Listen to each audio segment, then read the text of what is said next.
So, yun na nga mga pre. Magandang araw po sa inyo mga pre. Ay naku, nandito na naman tayo at pag-usapan po natin ngayon itong ipinupush po ng administrasyon ni Pangulong Bongbong Marcos. Naku, kakaiba po ito mga pre, no? Ito po yung isa, dalawa, tatlo, apat, lima na ipinupush po ngayon ng administrasyon ni Pangulong Bongbong Marcos. Oo, ano po ba ito? Ito po yung tinatawag na KAIS. Grabe mga pre, ano. At ito po, papakita ko po sa wait lang. Yung, kasi iba yung sa computer ko eh. Iba yung naka-record dito. At gusto ko dito sa aking cellphone po, makita po natin. Eto po, ayan. Screenshot nyo na lang po mga pre, ano. I-screenshot nyo na lang po, ayan. Oh, sa nandiyan na nanonood sa ating Facebook, pinapa-screenshot ko po sa kanila. Sa ating computer naman po, sa ating YouTube, well, andito na. Andito na po. Okay? Well, ayan. Saan na ba yun? Mhm. Ayan. Oh, isa-isahin po natin ito mga pre. Anyway, bago po tayo magsimula, ayan na. Sa Facebook ka man, sa YouTube ka man, kung bago ka pa lang dito sa aking YouTube channel, naku po, wag mo nang kalimutan na mag-like, share, subscribe. Kung nasa Facebook ka, abay, mag-follow ka na. Oh, kung nasa YouTube ka, ay mag-subscribe ka na po. Ayan. Oh, 'di ba?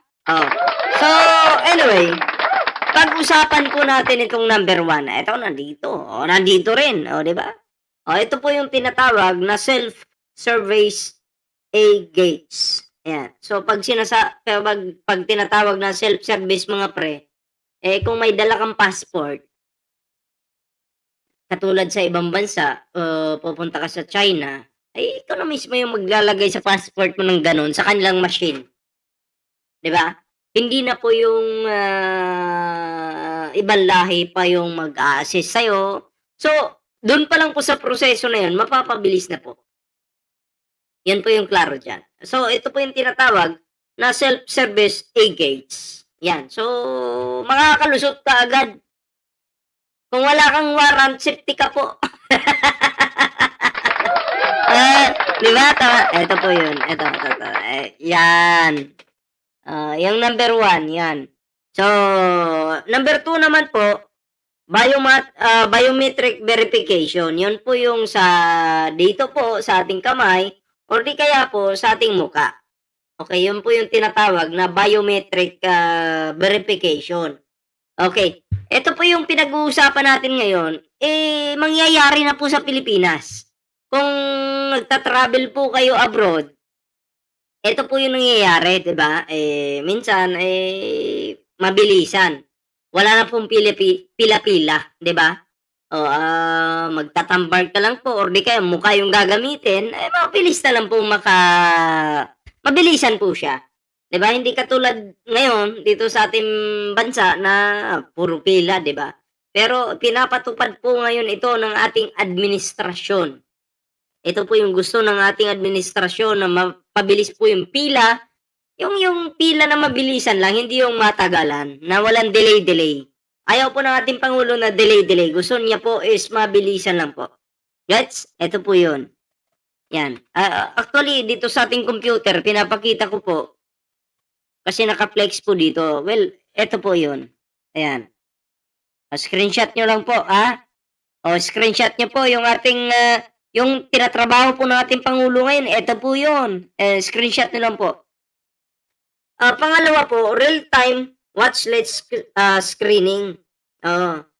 Bawat pangalan otomatikong, itinutugma sa mga security database bago pa makaalis o makapasok ng ang isang, tao sa isang bansa. So, yun po yung kung ikaw po ay, may warrant ka, hindi ka po uubra dito, 'no? So, siguradong bagsak ka.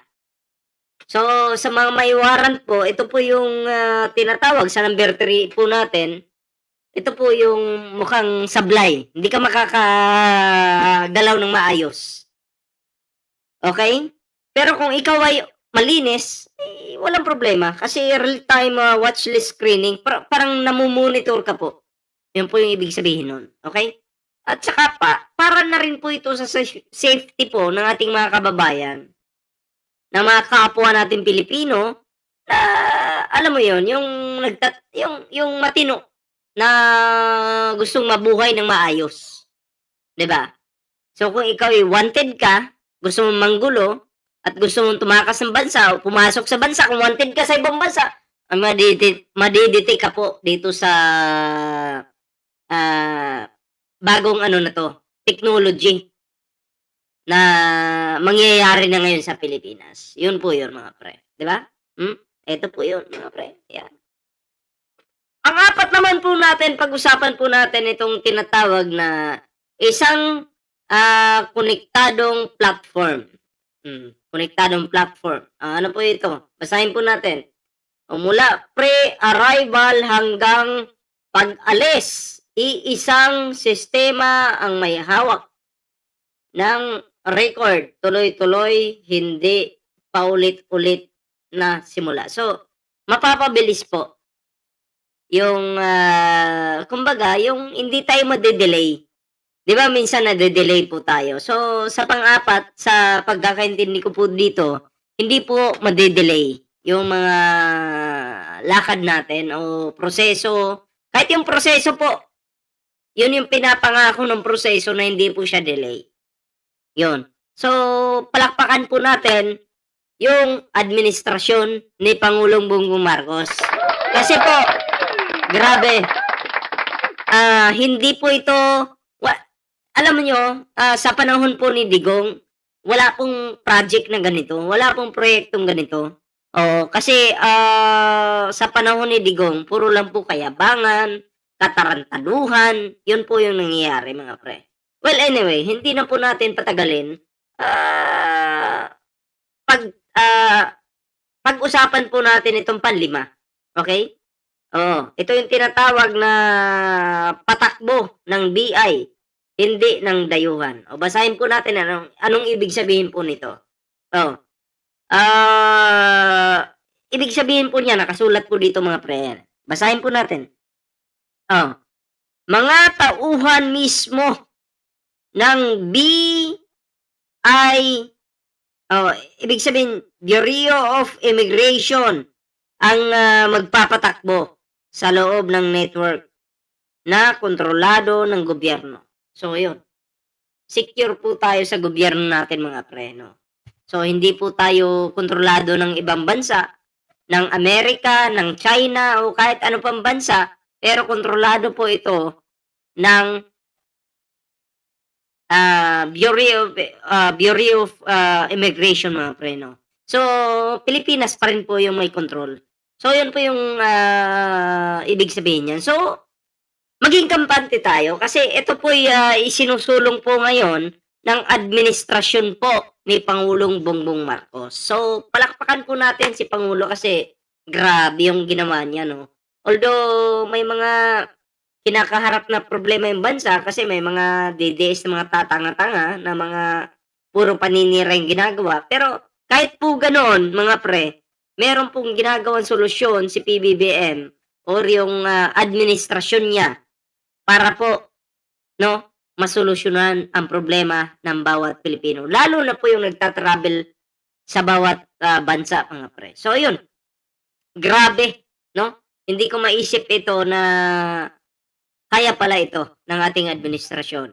Pero hindi po ito kinaya ng administrasyon ni Digong. Bakit? Puro patay yung ginagawa nila, eh, patay dito, patay doon, 'di ba, parang mga tanga.